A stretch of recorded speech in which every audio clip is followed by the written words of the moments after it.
Hello, everyone, and welcome back to the Fanfiction Tapes. I'm your host today, Maya, pronouns she, her, and today I'm joined by... Dylan, and I guess my pronouns are he, him. I hope so. Wifld, we, us. It's actually he, him. And I am the producer, Ian. My pronouns are he, him.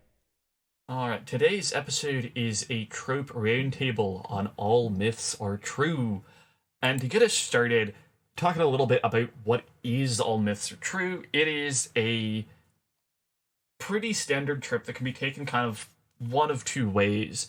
In the urban fantasy sense, where it is the myths of our world are to some degree true. And that's when you see Greek gods, werewolves, vampires in today's world, despite perhaps the perception of human society. And one of the other ways this can be taken is that the myths of a fantasy society, ones that are often set up as fairy tales, are true, and this is revealed to the characters at some point. Some quick pop culture examples for our listeners who, maybe to make it a little bit easier to think about, probably one of the most popular ones I'm super familiar with is the Percy Jackson series. Oh, well, of course. Which hinges on the concept of the myths of various ancient deities being to some degree true. They often aren't completely true. There's some differences, but for the most part, for the purpose of the series, the gods have continued to the modern day. Only they're no longer in the ancient world. They are now prevalent in the US. There is... In some of the later books, they get global, but early on, it's focused on the United States. I mean, pretty much all of Riordan's works, excluding some other ones that I'm barely aware of, are all in that concept. Those of you who have read the I think the Carter Chronicles, which is like the Egyptian ones, and there's yes. I think he gets into Norse mythology at some point. Yeah, he does. I have actually all of those sitting all behind on the shelf back there, huh, Maya? Goddamn. This seems to be a particularly common way to use the trope, actually, especially with either the Greek or the Norse pantheons, because I can think of 3 other books and or series off the top of my head besides Percy Jackson. American Gods, of course. Oh, I was about to bring up American Gods if nobody else did. Yeah. Also, The Long Dark Tea Time of the Soul by Douglas Adams features the Norse gods. And there's an urban fantasy series called The Iron Druid Chronicles. I have heard about that. I haven't read it yet. Yeah. I've heard mostly good things. There's also just DC and Marvel who shamelessly use them. Yeah, but those are cringe and basic. I don't think that Iron Druid handles All Myths Are True quite as well as the Dresden Files does, but it does it better than Harry Potter. So, I've enjoyed it. There's also the Blackwell Pages by K.L. Armstrong. It's much more of a youth series. And that one deals with Norse mythology, as well as Legend Born by Tracy Dion, which we've mentioned early on in the series. And that deals with Arthurian legend. No, we also mentioned DC, more specifically, at least for me personally, since I've read most of it. Also, some of Neil Gaiman's works in the Vertigo comics, especially things like Lucifer, and I don't think they're in Vertigo, but Sandman as well, deal with these concepts. It gets a little bit sticky when, especially since the Lucifer Vertigo comics deal with Abrahamic mythology, which is kind of sticky. Yeah. I don't think we mentioned the Dresden Files, actually. It was mentioned. I mentioned it in passing. I have short attention span. Say it ain't so. I only mentioned it to compare in comparison to the Iron Druid Chronicles, so. Well, it does also do this, as well as the series by Jim Butcher's son, James J. Butcher. His book, Dead Man's Hand. The second book in that series is coming out soon, I think. Kind of also fills this role. All right, so now that we've listed pretty much every fantasy novel that's come out in the last 20 years. Yeah, what aspects of this trope do we want to talk about? Well, wifld mentioned a little bit about getting sticky, and I have in the notes, I believe I wrote it down as be careful of rowlinging it. Yep, it's right there. Yeah. Yeah. Yeah. Because some of these mythologies, as we are referring to them, are still people's beliefs. And something that, as writers, if you want to use this trope, which I do, I love this trope. It is one of my favorite tropes. You gotta be careful to be respectful to people's beliefs and not be denigrating. Rick Riordan actually ran into this issue with his Percy Jackson books earlier on, where he was somewhat disrespectful of beliefs that are still practiced today. I believe the offerings. There's kind of some inappropriate humor around it. I recall seeing some stuff about, this was not something great. You want to avoid doing that. Be mindful that these are people's beliefs, and whether or not it seems real to you, they believe it, so... I don't know what you mean. I'm going to offend all the Christians. I'm all for offending Christians. Because I'm one of them. But that is something I've mentioned, especially with the Lucifer, now the TV series, and also the comics at large.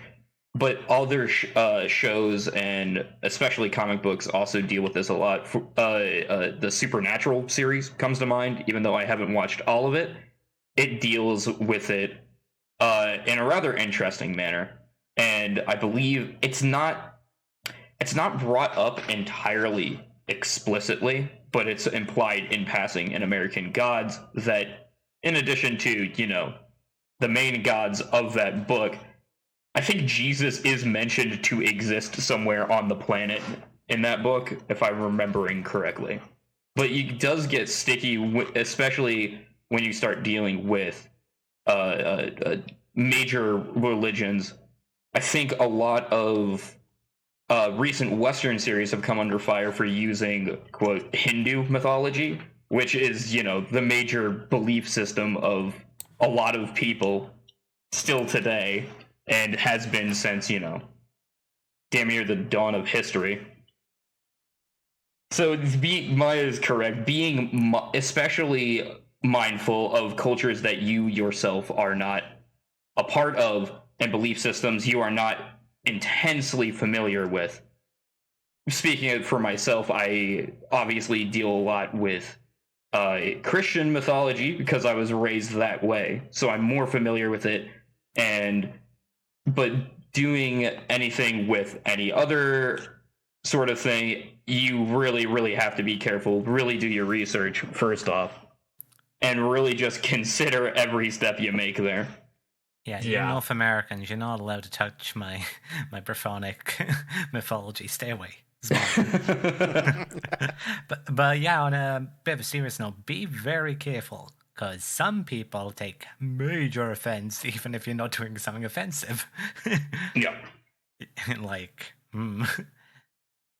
And very many people are far less careful, so at least if you're, being careful and mindful of it, you're already doing better than J.K. Rowling, so, Yeah.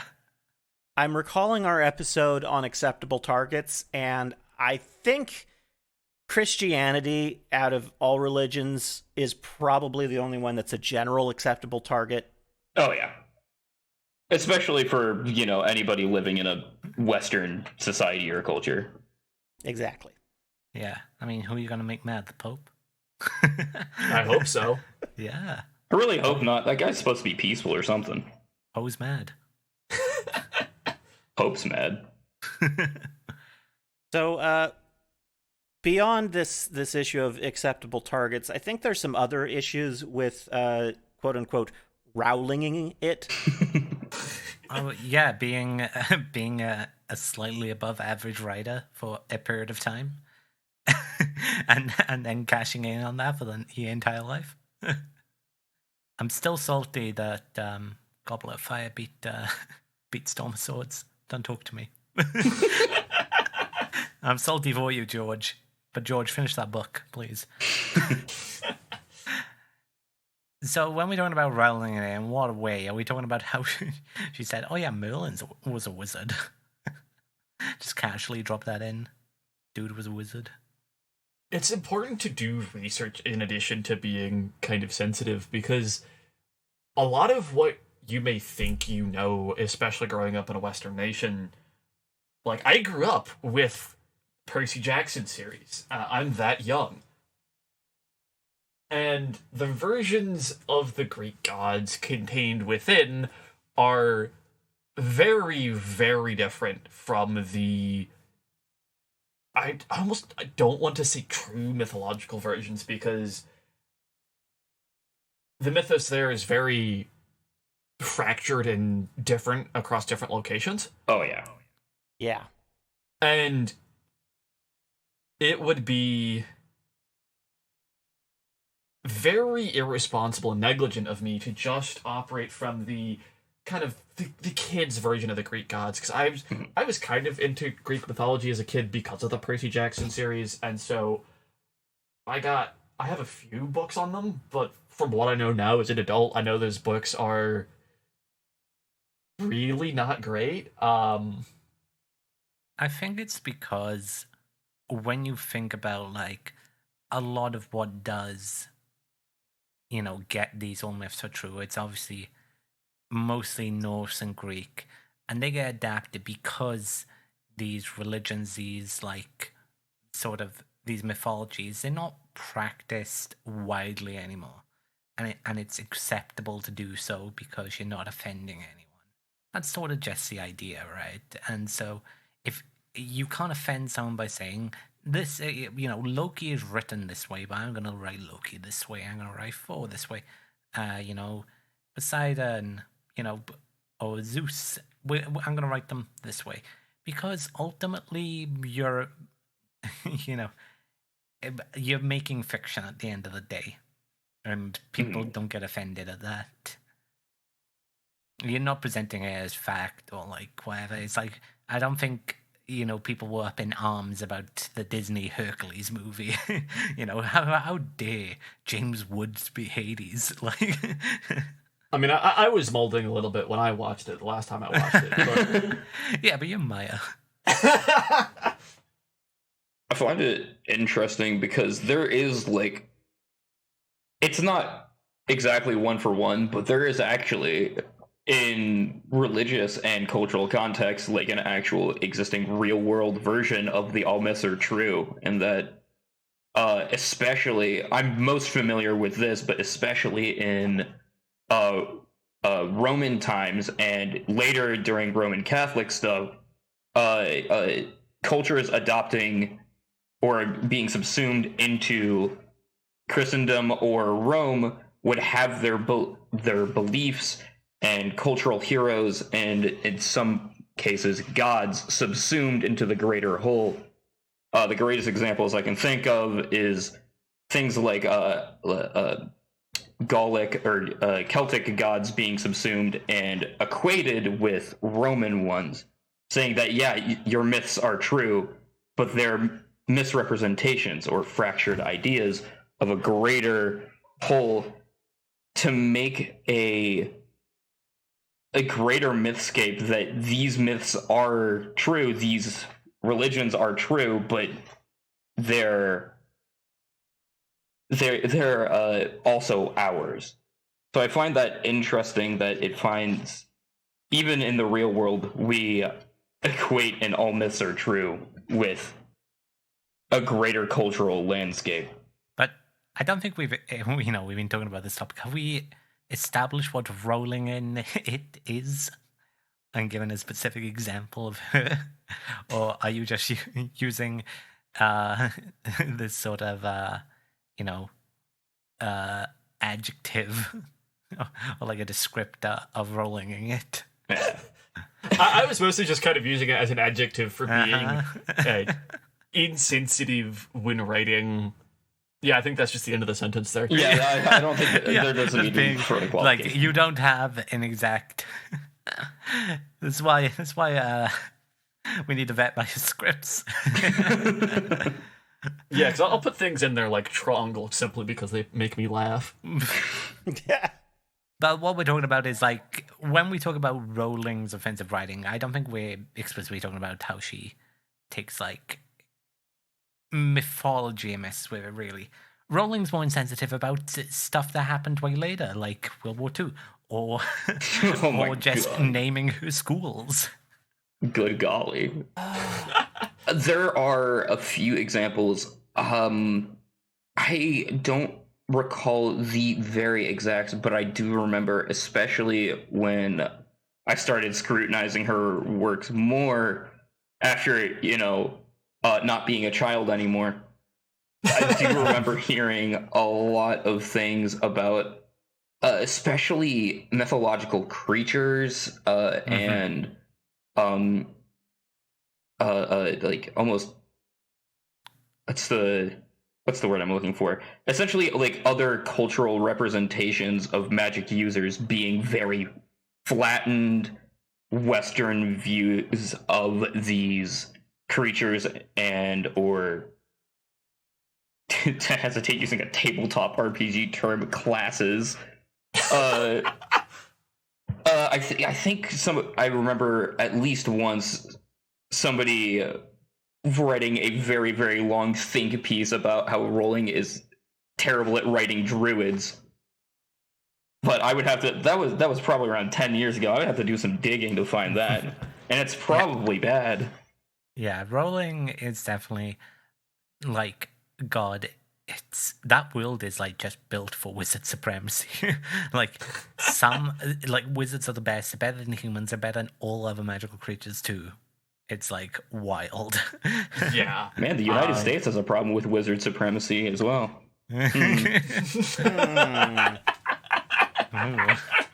Jokes about the KKK aside.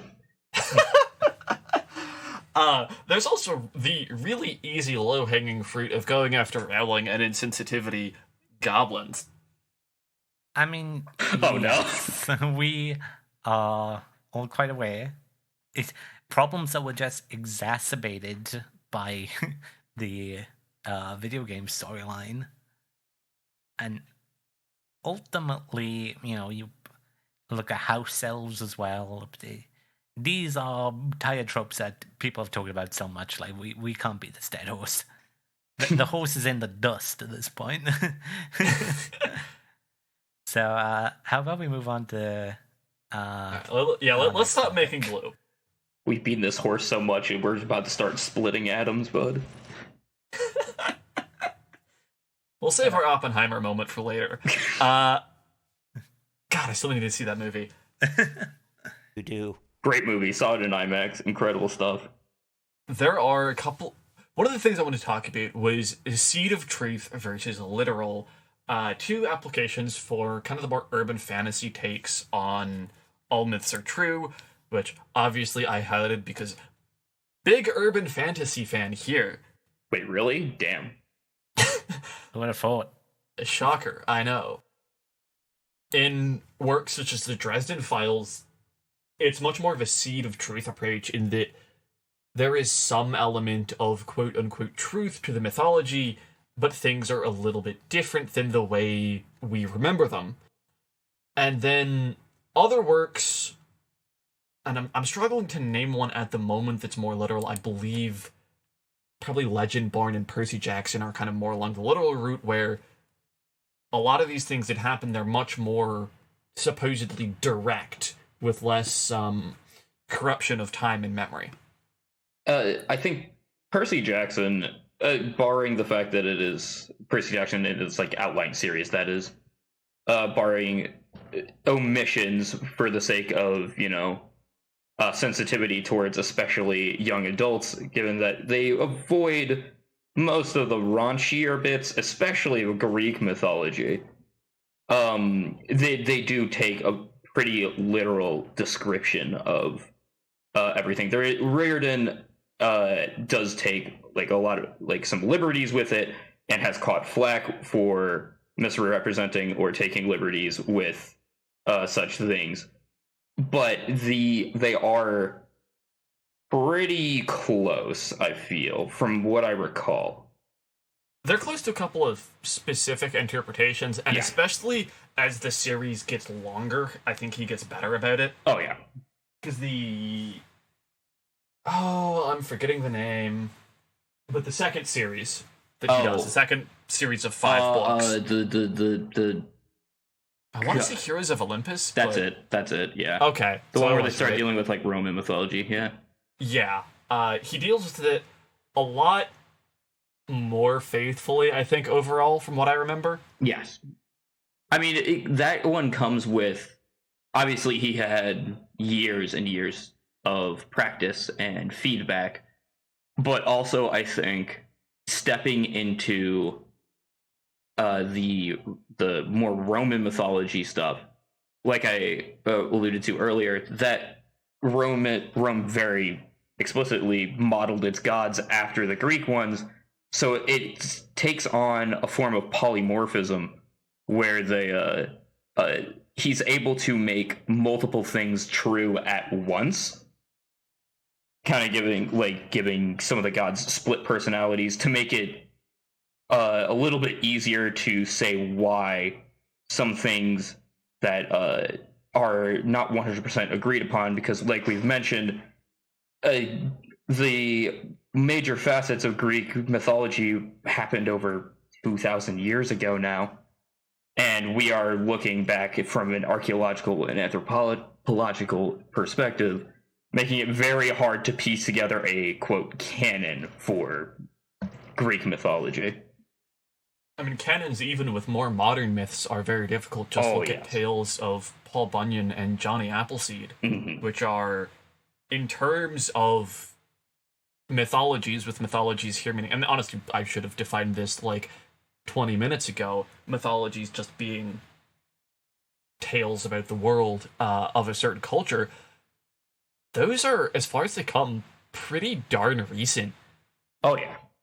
Being specifically Western American mythologies, by Western meaning the Western civilizations, the European settlers. And I mean, just ask around and you'll get different versions of each. And in some cases, they're recent enough that we can identify. I think in the case of Johnny Appleseed, we can actually identify a particular person who was the source of that myth. Mm-hmm. Yeah, that's an entire other thing.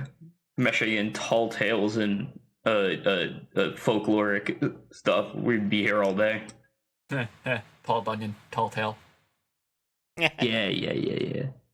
Oh, this is madness. So something I just added to the script because you didn't, even though you brought some of this stuff up right before the episode, is we've been talking about how this trope mainly gets used as a way of telling stories that feature real-world cultural beliefs turning out to be factually true. But there is another way of seeing. You can also use this trope a layer deeper to have stories that have in-world mythology that is believed to be myth by the people of the setting that turns out to be true. And you brought this up with the way that with Ruby and the way that they use fairy tales. Which, this is going to be spoilers for anyone who hasn't seen that series, but, So this is why Maya got me on this, huh? No, I brought you on for American Gods. Okay, that's also fair. Fans of the series may be aware that at a meta level, a lot of the characters are based off of fairy tales. Fans and haters. Ruby is based off of the fairy tale of Red Riding Hood. Mm-hmm. But in story, there's also this theme of fairy tales of the world of Remnant keep popping up and turning out to be true. Brother gods, the girl who fell through the world, the maidens. The maidens especially being God, which one is that? Is that 3 or 4? The third or fourth volume? Maidens show up in volume 1, but I don't think they're explained until it's volume 3. The maidens were created between volume 2 and 3, and then they made their first appearance in 3. Yes. Yeah.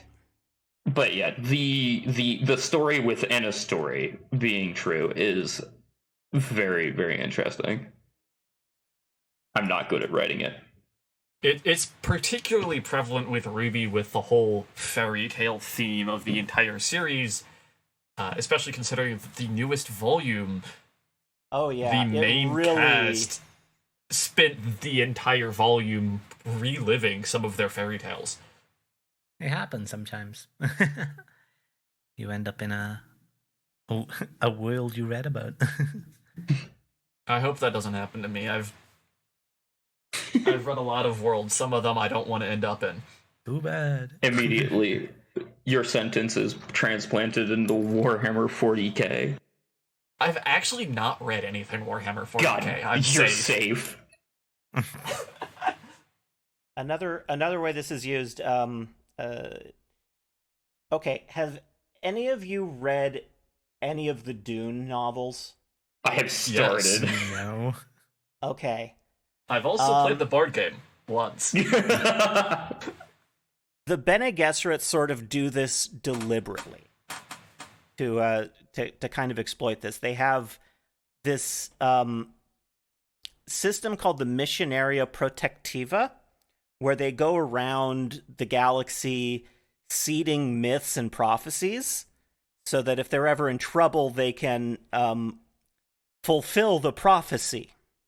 Making up bullshit so later you can use it. Yeah. 5HS. It's kind of a deliberate invocation of the all myths are true.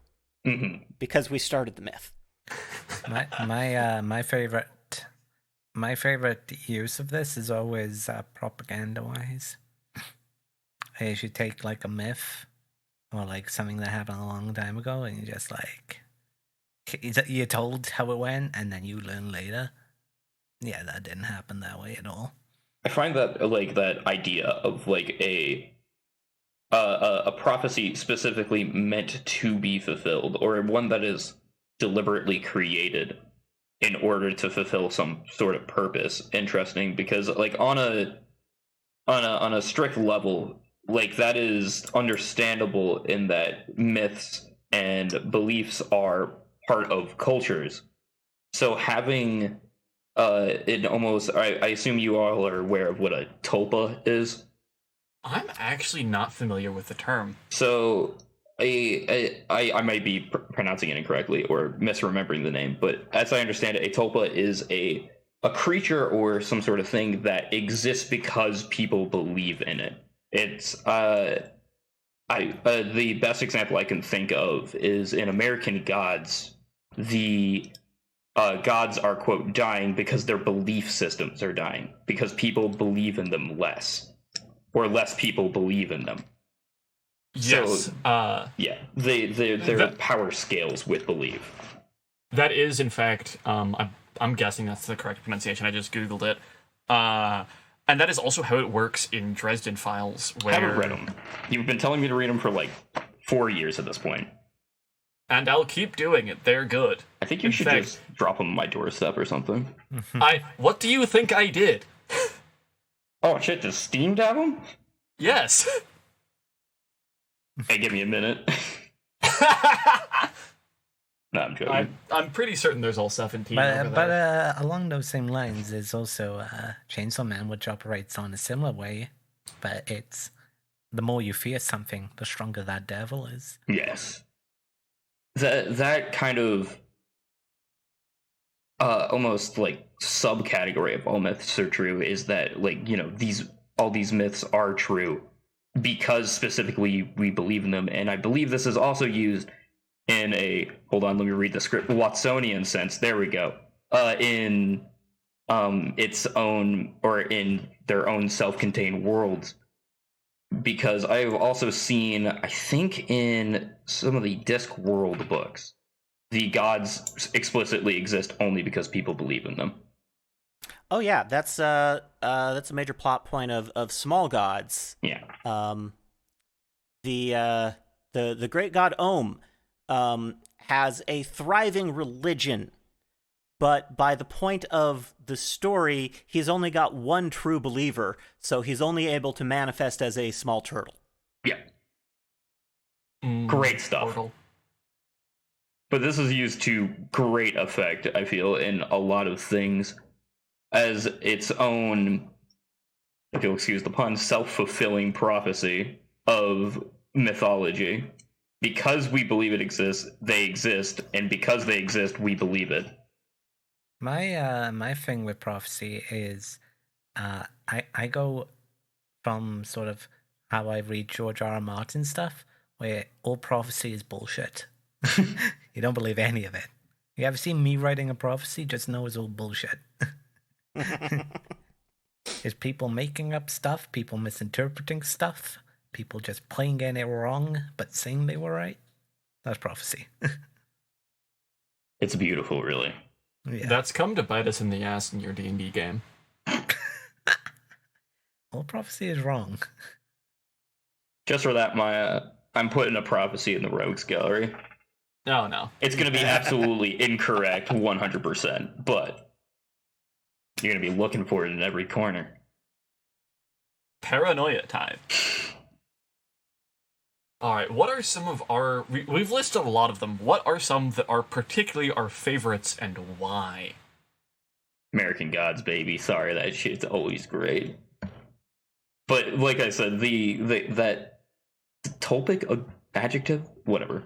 That scenario in which the gods need us is a very entertaining concept to me, and it's probably entertaining because I grew up in a Catholic household.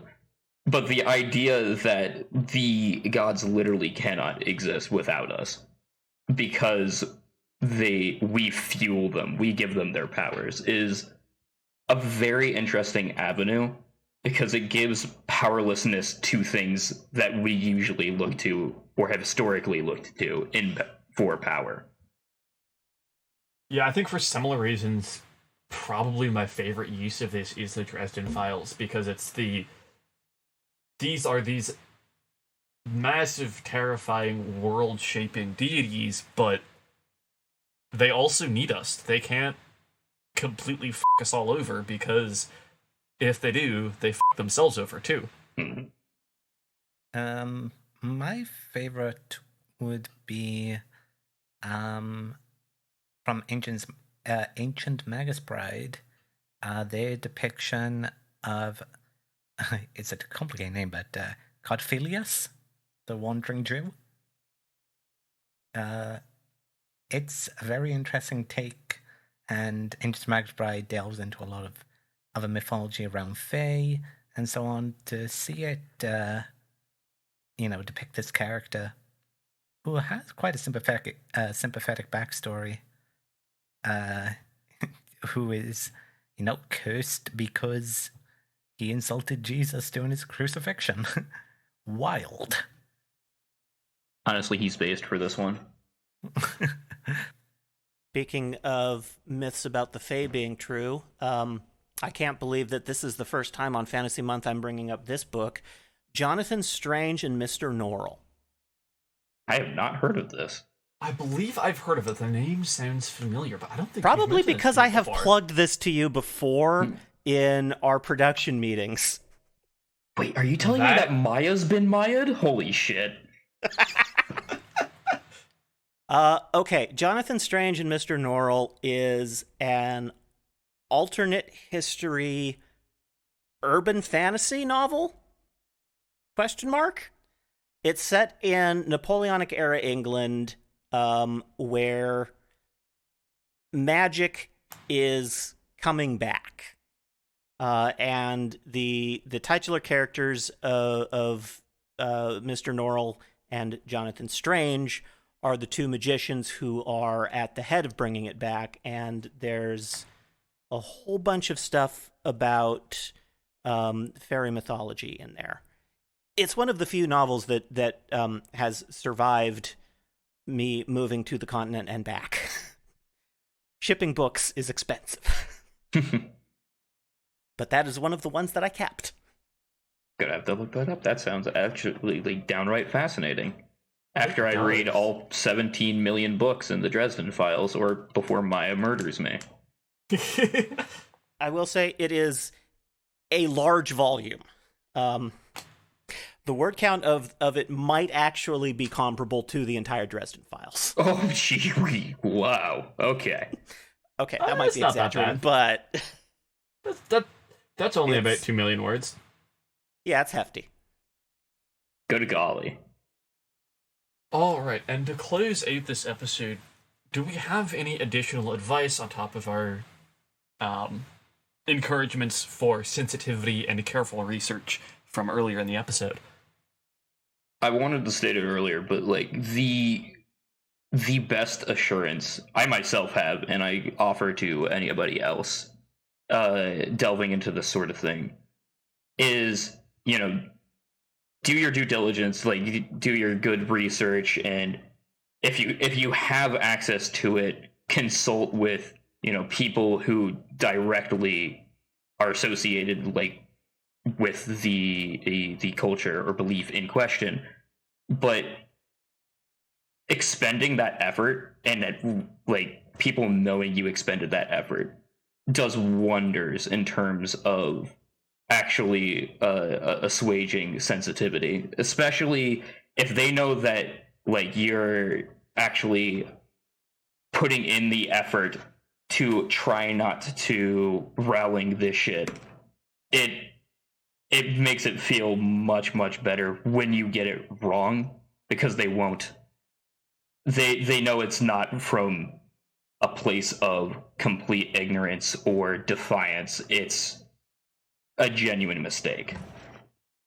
Yeah, that is a little bit different, but quasi-related. One of the things that makes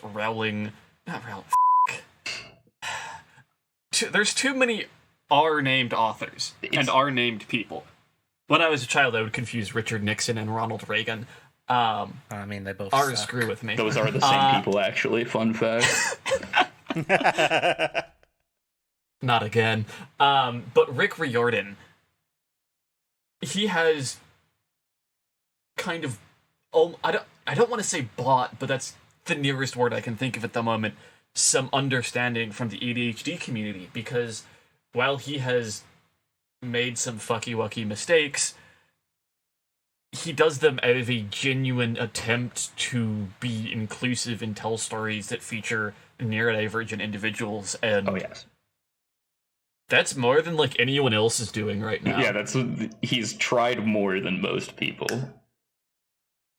I actually genuinely can't remember another case of like okay neurodivergent rep from my childhood. From my childhood, I can't. I think I would have to dig up the interview, but I seem to remember that Pratchett implied that Adam, the kid in Good Omens, is implied to be at least ADHD, if not on the spectrum.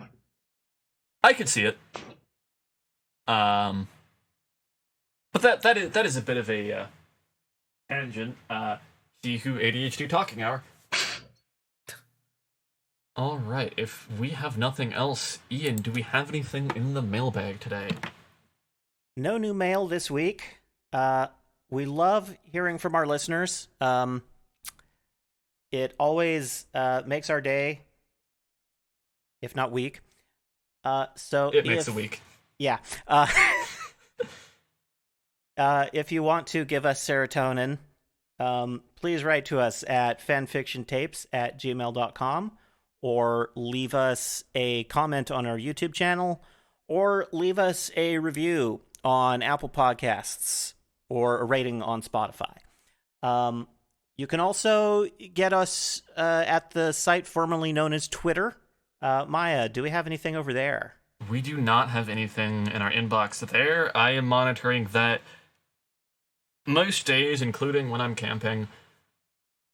We are at Fanfiction Tapes, capital F, capital T, on Twitter. and we will be there for as long as it remains like functional and operational, which may only be for another couple days. Leave us a fun message about how much you hate that wifld guy, and you really don't want him to be on here ever again. I can print it out and paste it on his door. Oh my god. I would actually frame that and put that on my wall. Somebody please do that. Thank you. Before we go, wifld, do you have any works or anything you would like to promote of your own? No, not particularly. You're not allowed to find me. Sorry. I'm woefully unqualified for anything I just talked about today. Yes, but when has that stopped any of us? So true, bestie. All right. Well, I am and have been Maya, and I was joined by... I am and always will be Dylan. I'm very temporarily wifled. And I am Ian. Until next time, bye!